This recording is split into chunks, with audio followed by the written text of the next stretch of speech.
Ce soir, le vent chuchote un conte des terres d'Afrique. Laisse-toi guider.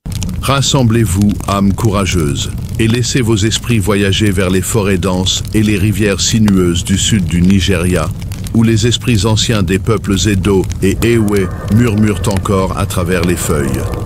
Ici, dans l'ombre où les lucioles dansent comme des braises, se cache une créature née de la faim et des flammes, l'Herminette. Un métamorphe, un voleur de vie, un démon enveloppé de lumière.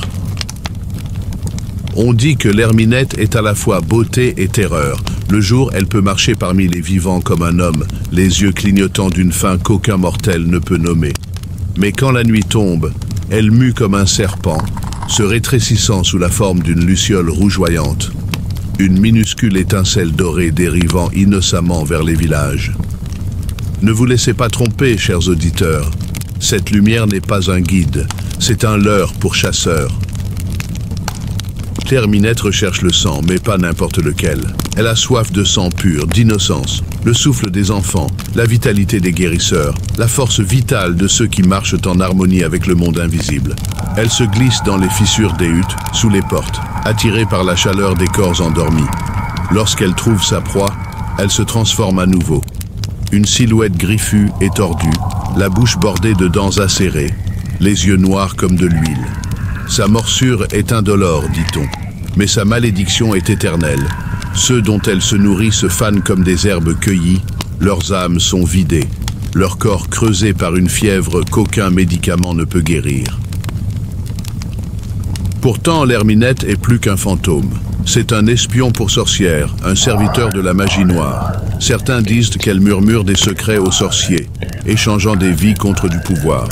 D'autres prétendent qu'il se lie à ses victimes, entend leurs rêves, déformant leurs pensées jusqu'à ce qu'elles aussi désirent la nuit. Et s'il est tué sous sa forme humaine? Méfiez-vous. Son esprit ressuscitera, plus en colère, plus affamé, hantant la lignée du tueur comme une peste. Mais les gens connaissent des défenses gravées dans la tradition. Accrochez des cloches en fer à vos fenêtres pour repousser sa forme de luciole. Peignez des symboles sacrés avec de l'huile de palme au-dessus de votre porte. Portez des charmes en bois torsadés d'omu, bénis par les prêtres des anciens dieux. Et si vous voyez une luciole s'attarder trop longtemps, briller trop fort, dites les anciens mots. Herminette, ta lumière aveugle, mais nous te voyons.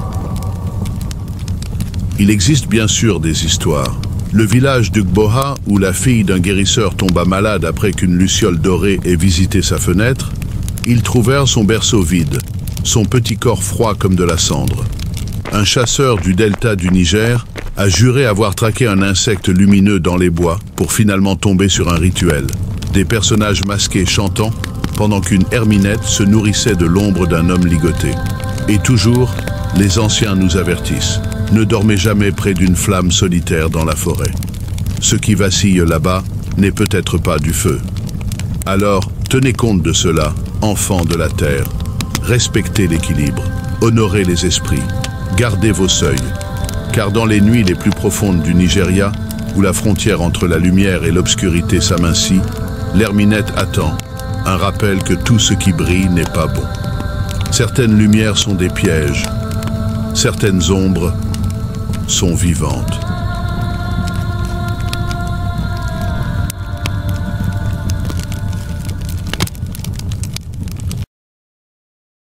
L'histoire s'achève, mais les ombres veillent encore.